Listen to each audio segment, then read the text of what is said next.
Welcome back to the deep dive. Today we're wading into some incredibly heavy, pretty turbulent waters. We really are. Yeah, we're looking at a source that is, well, it's part history lesson, part sociological autopsy, and part spiritual manifesto. It is intense, it's highly controversial, and I can basically guarantee you that by the end of this hour, you're going to look at the news, your bank account, and maybe even the wildlife in the ocean a little differently. It is certainly a dense one. We are analyzing a wide-ranging, very philosophical conversation with Dr. Jeff Hoeyberghs. Now, I need to set the stage here quickly because if you go and Google this guy right now, you're going to be a little confused. Very confused, probably. Right? Because he is a plastic surgeon, specifically reconstructive and aesthetic surgery. He's originally from Belgium, now living in Andorra. But, if you are tuning in right now expecting a deep dive on facelifts, Botox, or the latest medical procedures, you are going to be very, very surprised by what we're covering today. Yeah, that was the first thing that really grabbed me when we started prepping for this. You have the surgeon, a man of hard biological science, basically laying out a comprehensive theory that Western civilization is in its final death throes. Yes.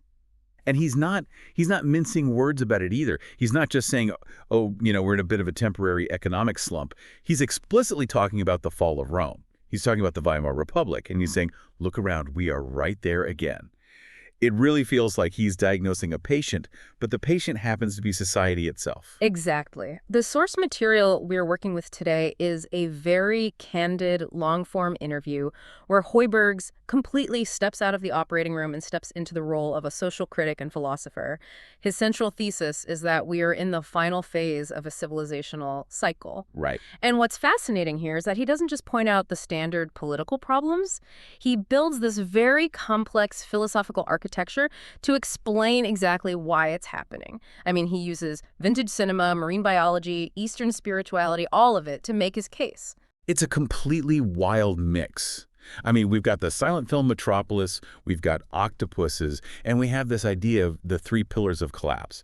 So our mission for you today is to unpack this specific worldview. We want to deeply understand what he means by this collapse, why he thinks we are currently living through what he calls a madness of laws, and this is the part that really hooked me, why he thinks the ultimate solution lies in something he calls the mediator. And just a quick disclaimer before we jump into the deep end here. Hoeyberghs has some very strong, extremely provocative opinions. He does not hold back in this source material. Not at all. So our job here isn't to endorse his political stances or adopt his specific worldview, but to neutrally analyze the structure of his arguments. We are looking at how he connects these massive dots from economic inflation to the behavior of a cephalopod to form a coherent, albeit pretty alarming, theory of the world. Okay, so let's unpack this.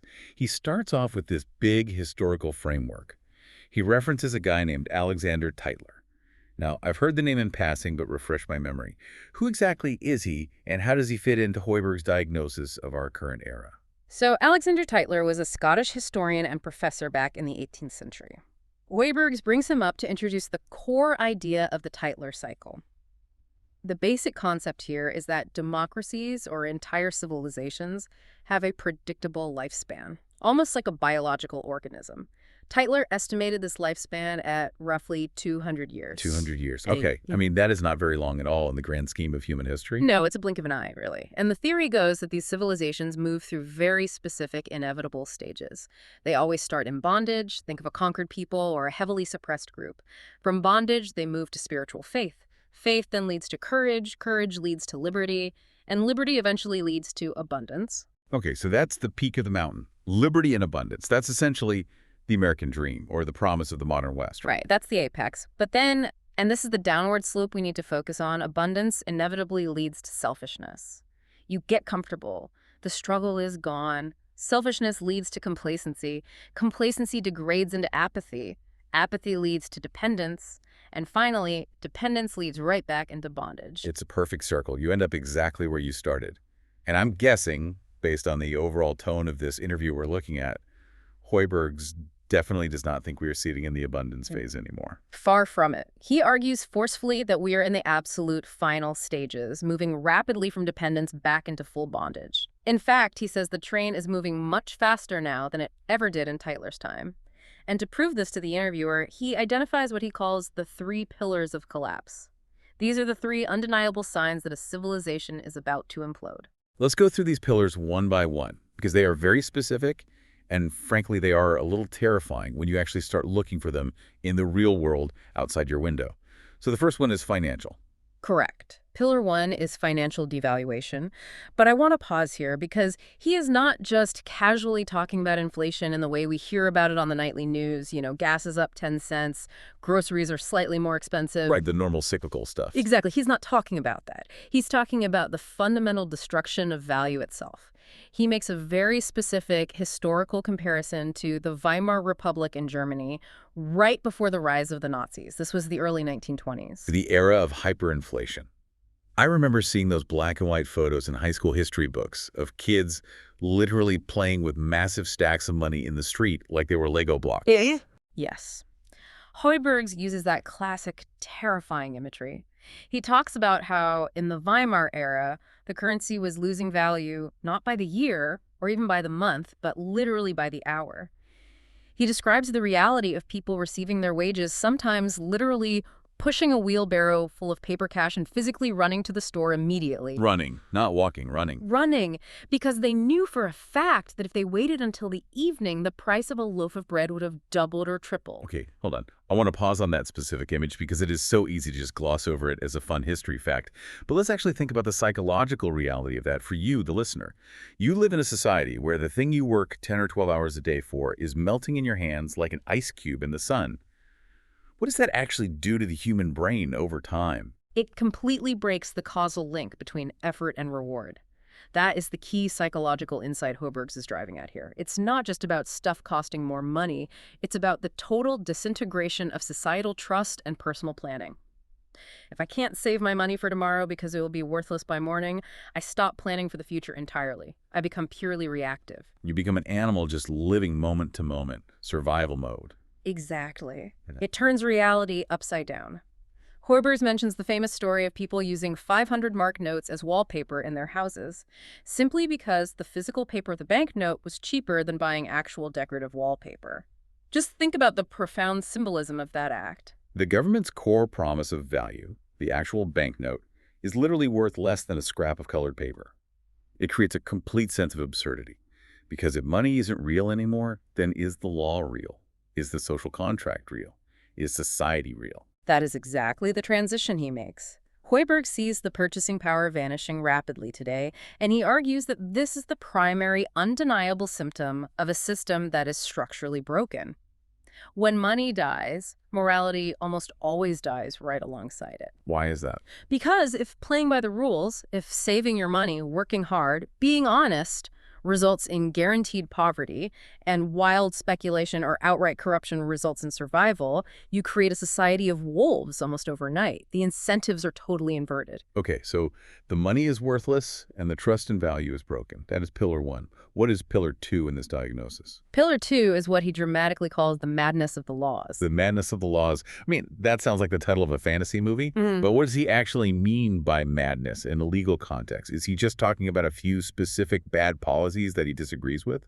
No, it's much deeper than just bad policy or partisan disagreement. He is talking about the sheer volume, the staggering complexity, and the fundamental irrationality of the legal system in a dying empire. He specifically cites the fall of Rome, the Aztecs, and the French Revolution. His overarching point is that in late-stage empires, the legislation becomes entirely disconnected from physical reality. How so? Give me an analogy. Well, think about a computer operating system that has had way too many incremental updates over 10 years. It becomes bloated, it becomes slow, the code starts conflicting with itself, and eventually the whole thing just crashes. Hoeyberghs argues that Western civilization has reached a point of bureaucratic insanity where the laws no longer serve to protect a people or facilitate natural order. What do they do instead? Instead, they exist almost entirely to restrict, to confuse, and to extract resources from the population. So the legal system essentially becomes a cage. A giant, invisible cage of red tape. He argues that when a civilization is young and healthy, the laws are incredibly simple and intuitive. Don't kill, don't steal, honor your written contracts.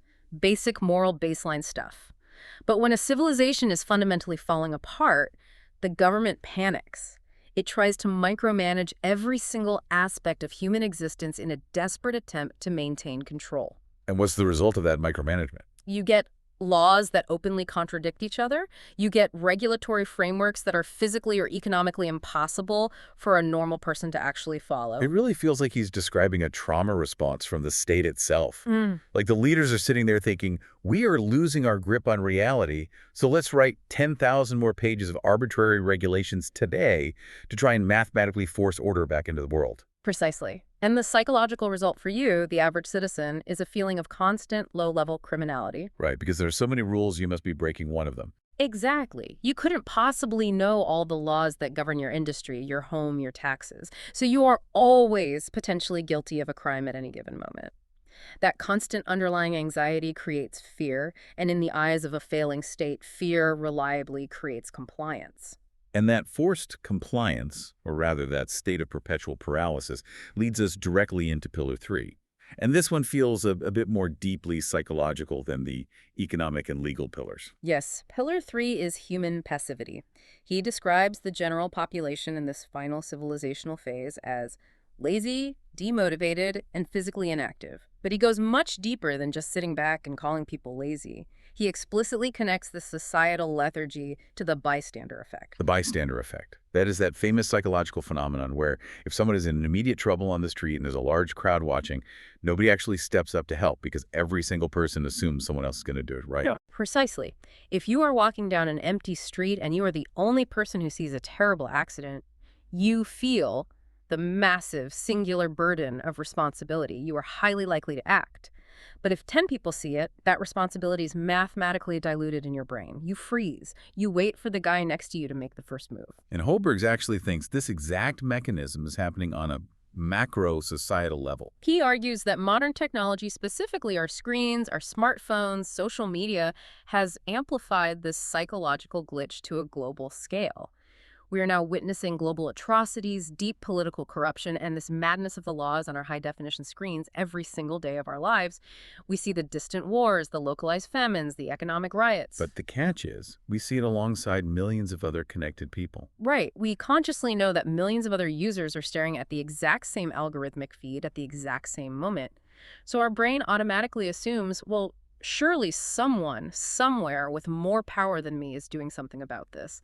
The United Nations, the local police, the federal government, an NGO. So we are essentially paralyzed by the sheer global visibility of the world's problems. That is his exact argument. We are paralyzed by global visibility. We scroll, we witness the absolute chaos, and we do absolutely nothing because we naturally assume it is being handled by the authorities. Or worse, we assume that our tiny individual action is entirely meaningless in the face of a crowd of 8 billion people. He calls it a global bystander effect. That is a really, really interesting take on the modern doom-scrolling phenomenon. It's not just that constantly consuming bad news makes us sad or anxious. It fundamentally makes us passive. It turns us into completely captive spectators of our own demise. We are all standing on the deck watching the ship sink on a 4K live stream, but nobody's bothering to grab a bucket to bail out the water. And that specific passivity is the crucial glue in his theory of collapse. Think about how the pillars interact. You have totally worthless money, which is Pillar 1. You have crazy contradictory laws that trap your every move, which is Pillar 2.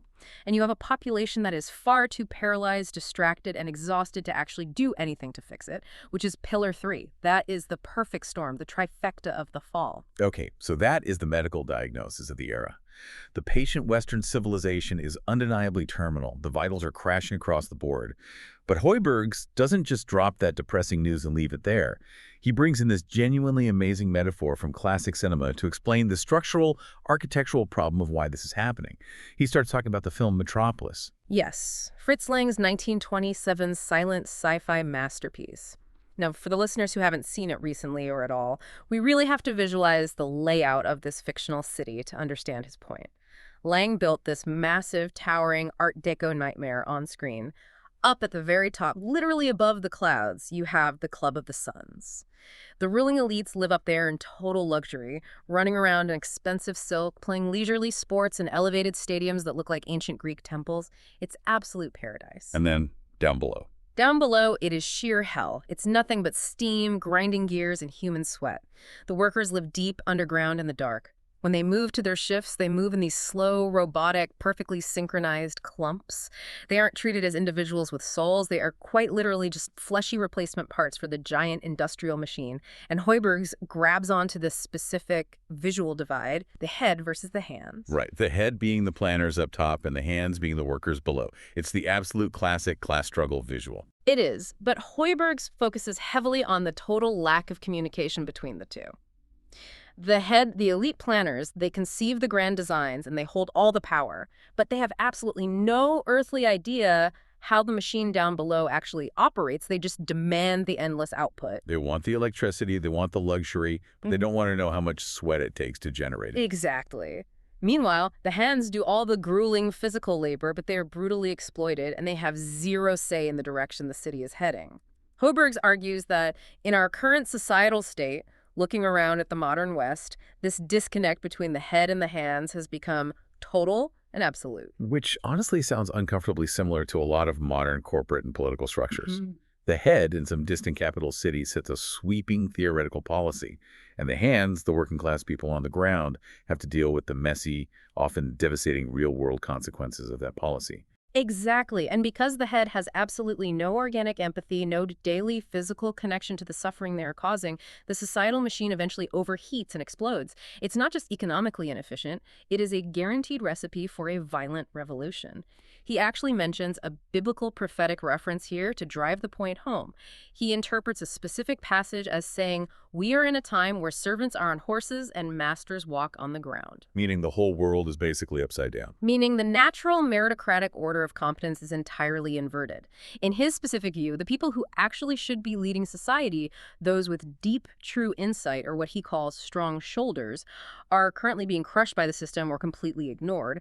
Meanwhile, what he bluntly calls slaves are the ones sitting in the positions of vast institutional power. Okay, and this brings us to what is probably the most intensely controversial part of his entire analysis in the source material. He uses a very historically charged term here to describe these people in power. He refers to the middle management of our society, the high court judges, the chief doctors, the top bureaucrats, as Uncle Toms. Yes, he does. Whoa, okay, let's pump the brakes for a second. That is a massively charged, highly offensive term to modern ears. You're telling me he looks at a high court judge or a chief surgeon at a major hospital, people sitting at the absolute top of our social and financial pecking order, and he unironically calls them slaves. That really feels like he's just throwing verbal bombs to be as provocative as possible. It is definitely intense provocation, and it is genuinely shocking to hear him say it so casually. But we have to look past the shock value and examine the cold logic of his argument to understand why he insists on using that specific label. In the brutal historical context of slavery, the Uncle Tom figure was the specific individual who rigidly kept his own oppressed people in line simply to please the master and maintain his own slight sliver of privilege. Hoeyberghs is looking at the modern professional class and asking, who is the master today? The system itself. The madness of the laws we talked about. Right. He's arguing that a highly paid judge in this late-stage madness of laws phase actually has zero true autonomy. A judge today cannot independently decide what is universally right or what is fundamentally moral. He or she can only decide what is strictly legal according to the bloated code.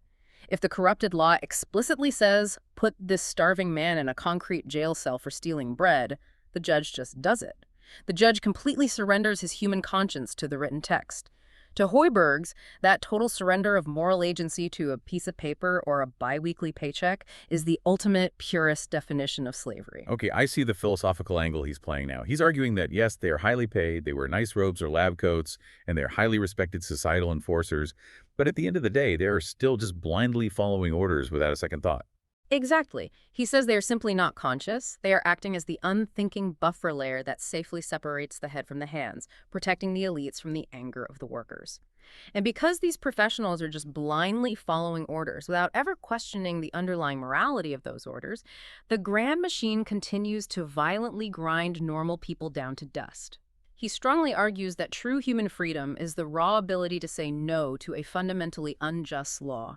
And he believes these highly educated people have completely lost that ability. So we have the head, the isolated elites who had totally lost their way. We have the hands, the paralyzed, doom-scrolling masses.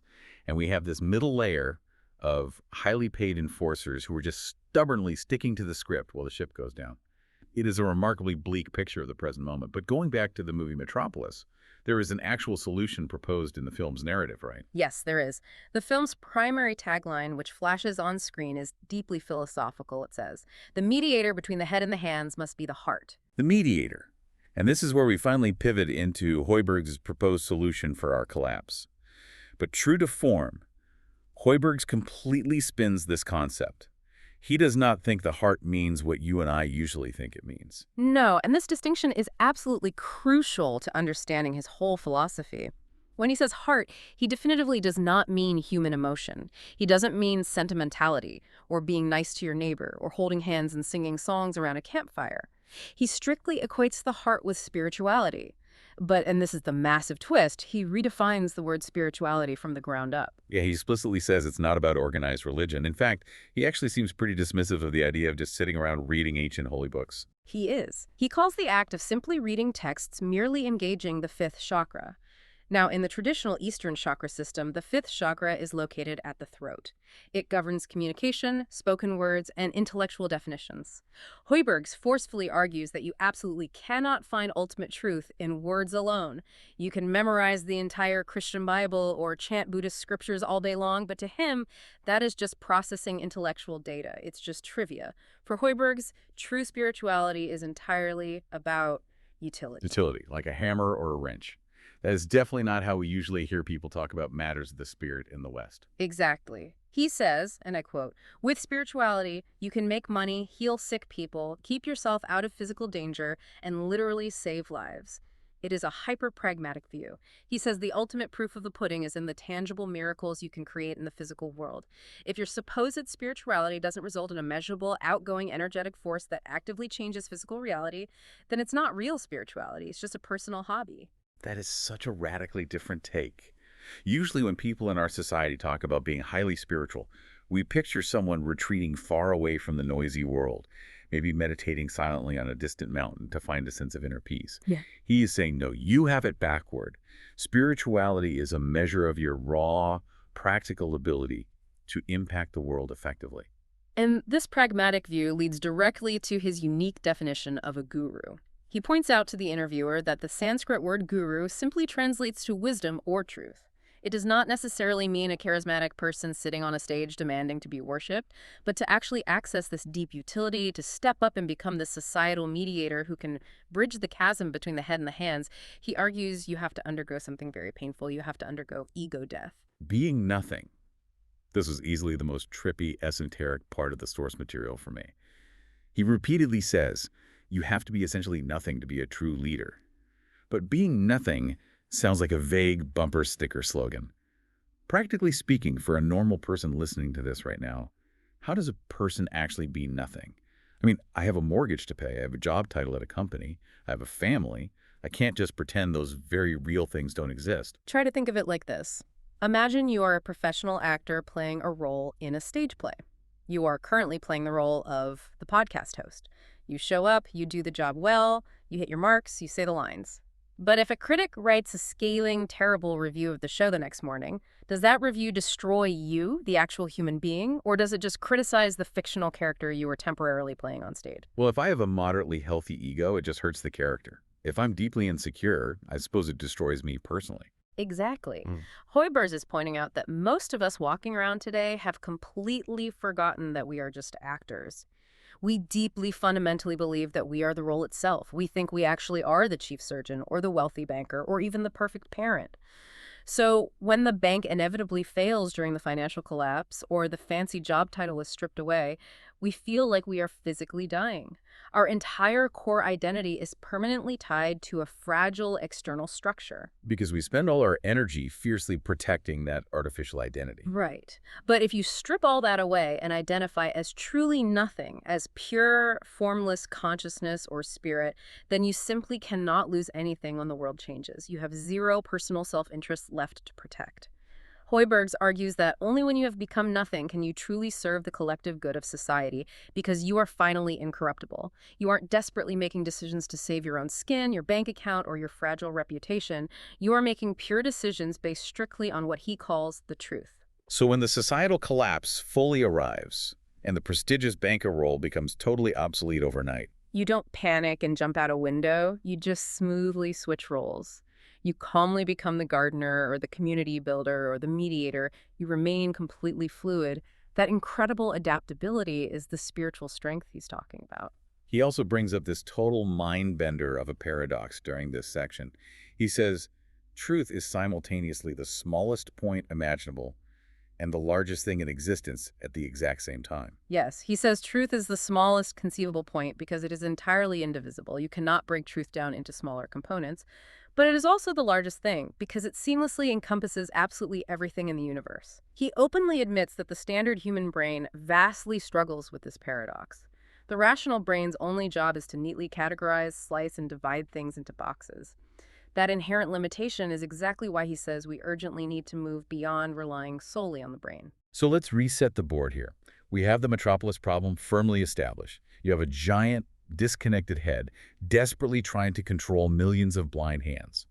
It is actively failing because the distance between them is just too great. The communication signal gets totally lost in the middle management layer. The overall system is far too rigid to adapt to crises.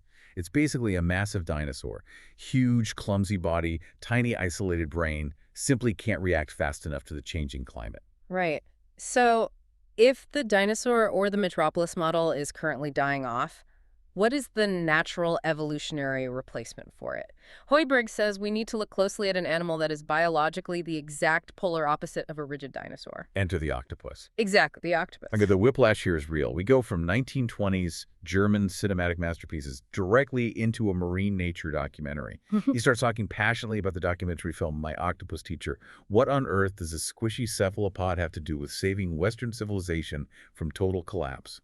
It is all about analyzing the fundamental nature of consciousness. Hoeyberghs is deeply, clinically fascinated by the unique biology of the octopus.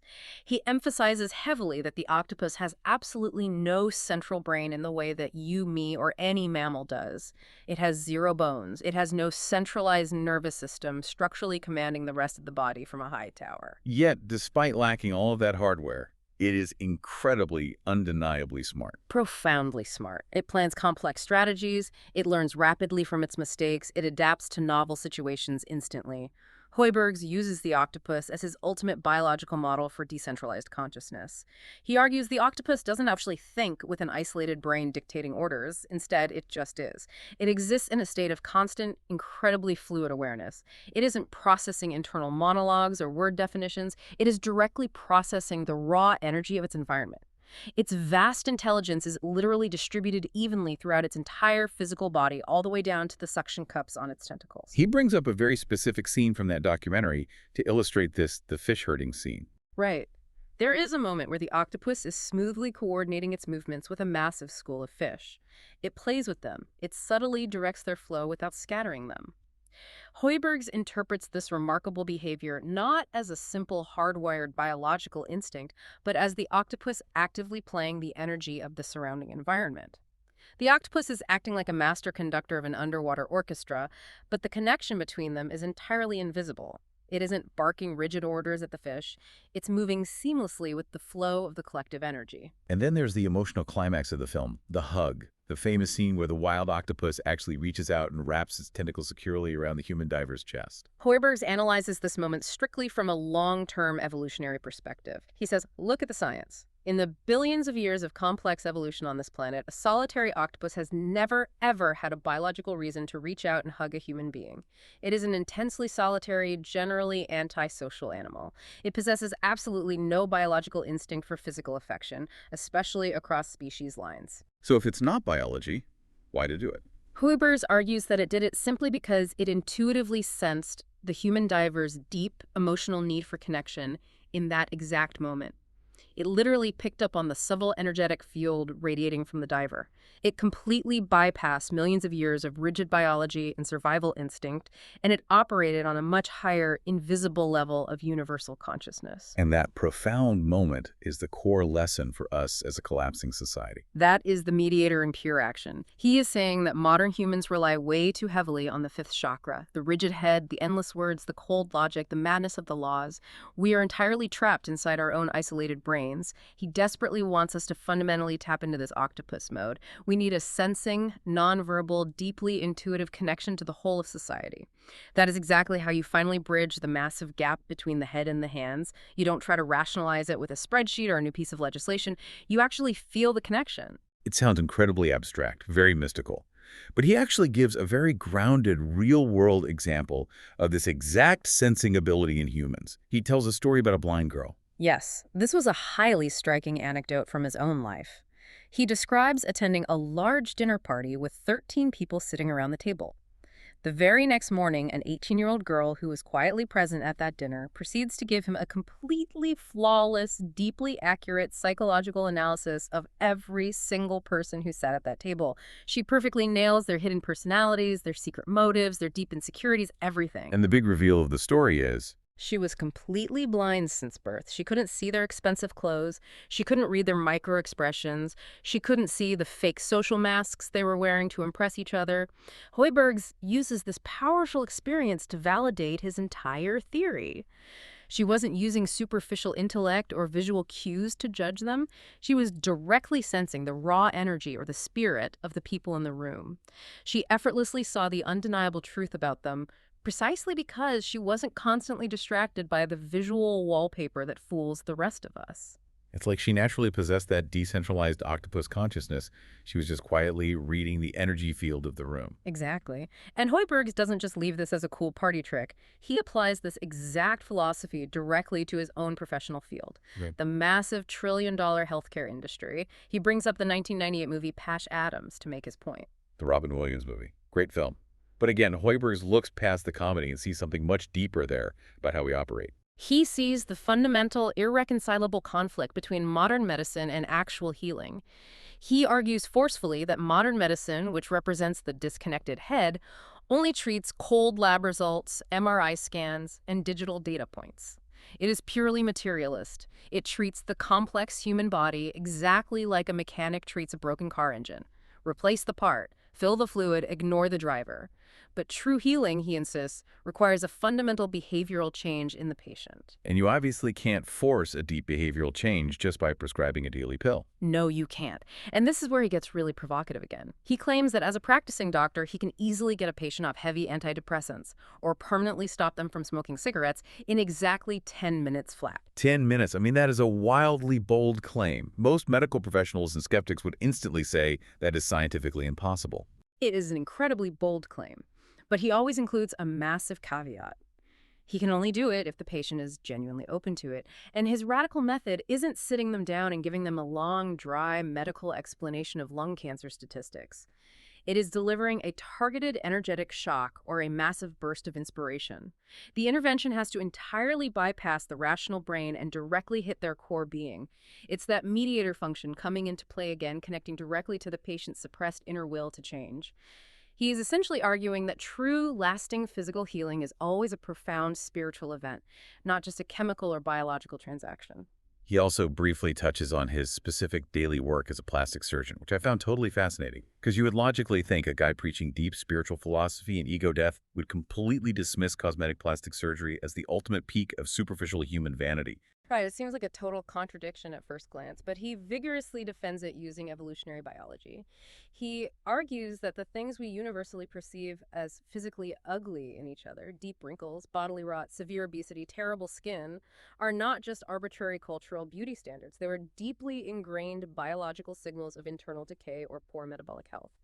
We are hardwired by evolution to instinctively find them unattractive because they powerfully signal to our lizard brain that this person is a bad, unhealthy mate for reproduction.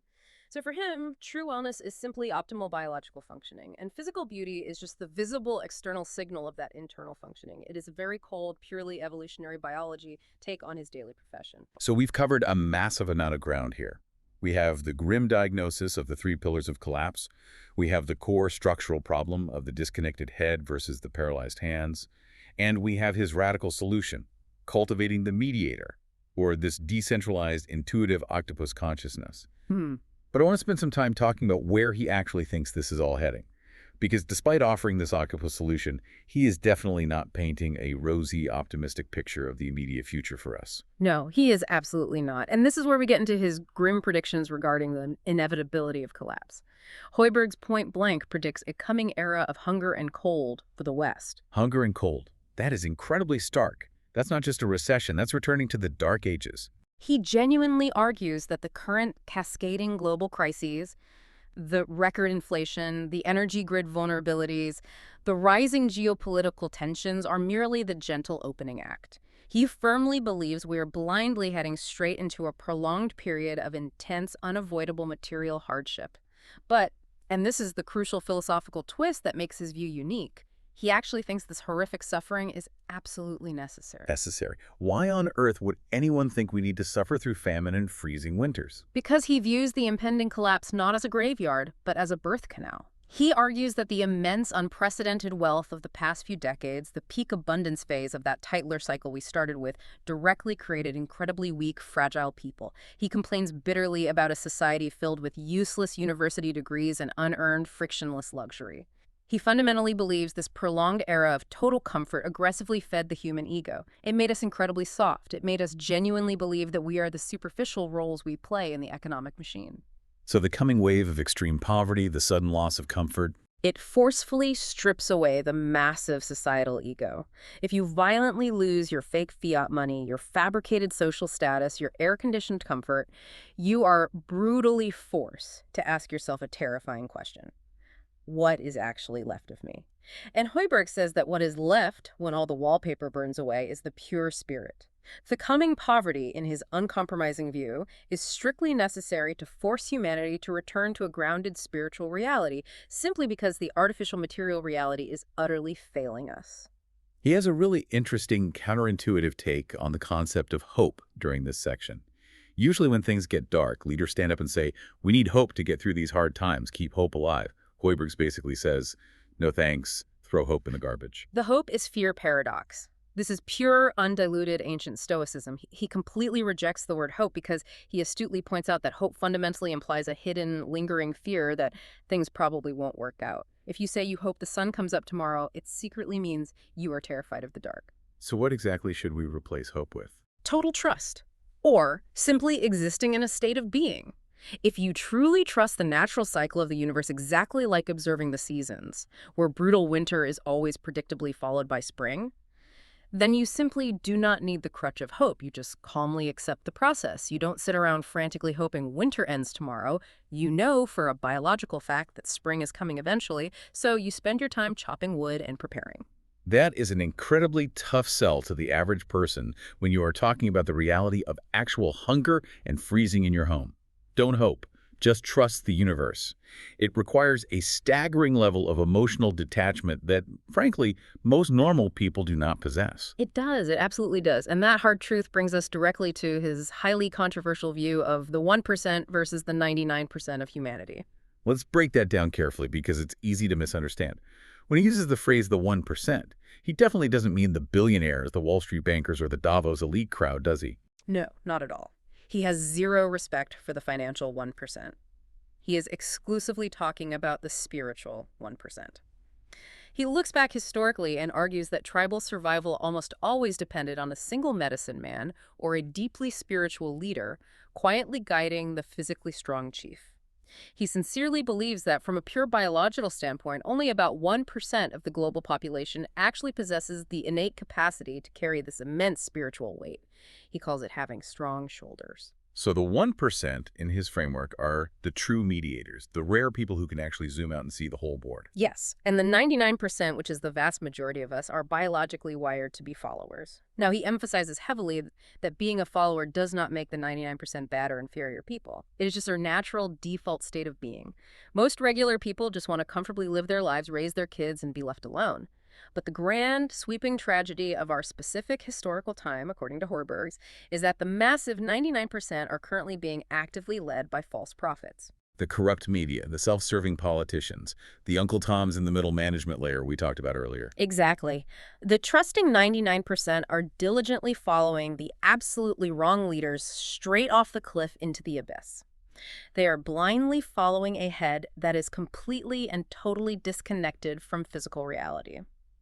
So, the ultimate goal of this entire interview for Hoeyberghs is to force the listener to make a brutal decision right now. Are you part of the rare 1% who can actually stand up, strip away your ego, and be a functioning mediator?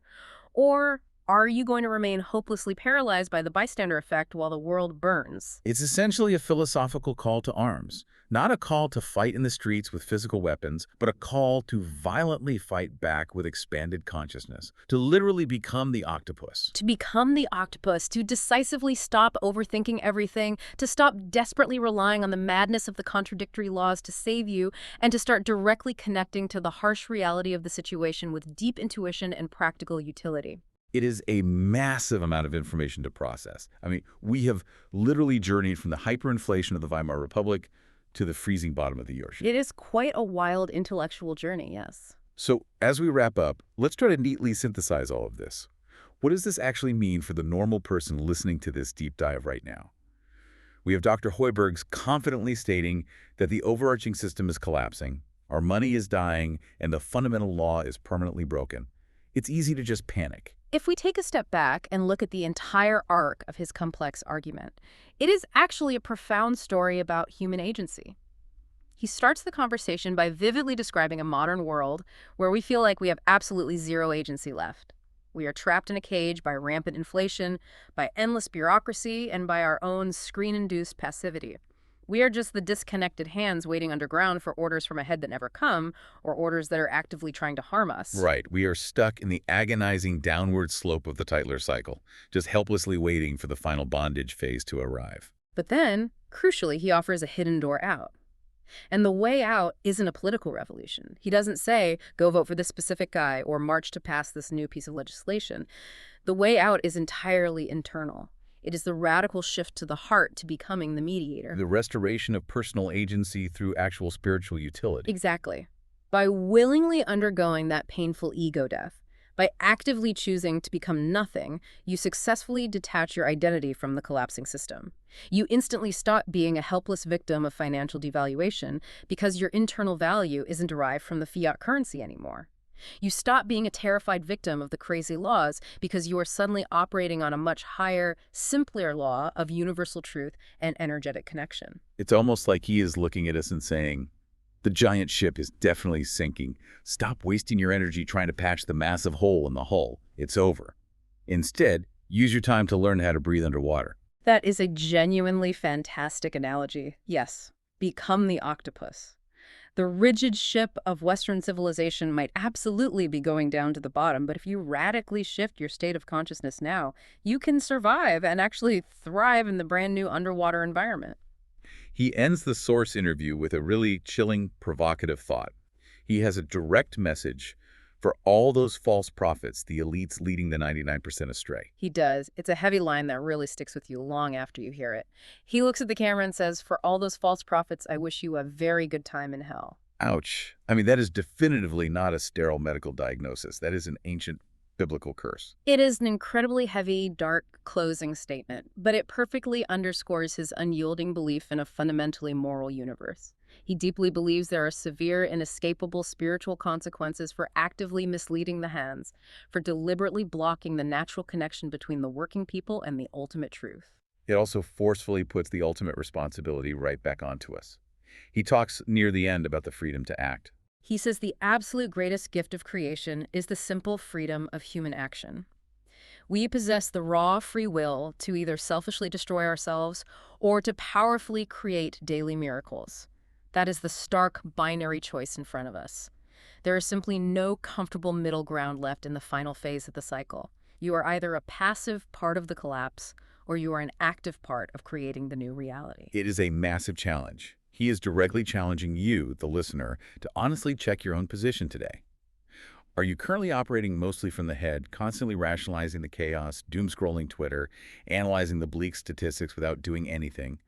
Or are you operating entirely from the hands, just mindlessly working your shift, blindly following arbitrary orders, keeping your head down to survive? Or hopefully, are you actively cultivating the heart, the intuitive, powerful mediator? And remember, that specific cultivation requires deep silence.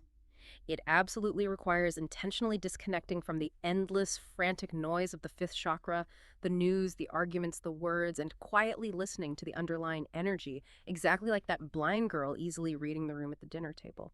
It requires bravely seeing the ugly, painful truths of our society as vital symptoms of a deep disease. Not just mildly annoying things to quickly cover up with cosmetic fixes, whether that cosmetic fix is a central bank printing more fake money or a panicked government passing 1,000 more useless laws. It is a deeply fascinating, undeniably terrifying, and yet weirdly empowering worldview. It takes the absolute existential doom of civilizational collapse and flips it, turning it into a mandatory spiritual boot camp for the soul. A very busy solitude, as he beautifully quotes Voltaire earlier in the interview. It is entirely about doing the hard, quiet work on your own inner self precisely when the outer world around you becomes way too loud and chaotic to make any rational sense of. So here is the final provocative thought we want to leave you to mull over today. We spent a lot of time talking about the octopus.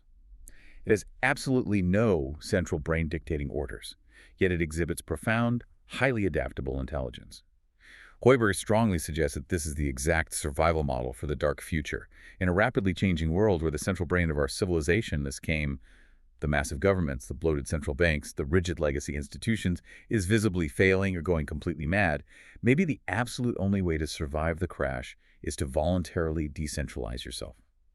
To intentionally become intelligent, self-sufficient nodes in a vast, invisible network, quietly sensing each other, actively helping each other, without ever waiting for a stamped command from the authorities above. A fully decentralized, highly intuitive network of mediators. That is an incredibly powerful, hopeful image to hold on to. The rigid mechanical system might completely crash, but the flexible, decentralized consciousness survives and rebuilds. And maybe, just maybe, if enough of us can actually learn to drop our egos and hug the diver, to truly connect with each other based on raw human need and shared energy, rather than strictly relying on bureaucratic rules and corporate profit, we can actually get through this bitter winter that Hoeyberghs promise is coming. And eventually reach the vibrant spring that, according to the cycle, always inevitably follows the darkest part of the winter. Exactly. The great cycle always continues, one way or another. Thank you so much for taking this very heavy deep dive with us today.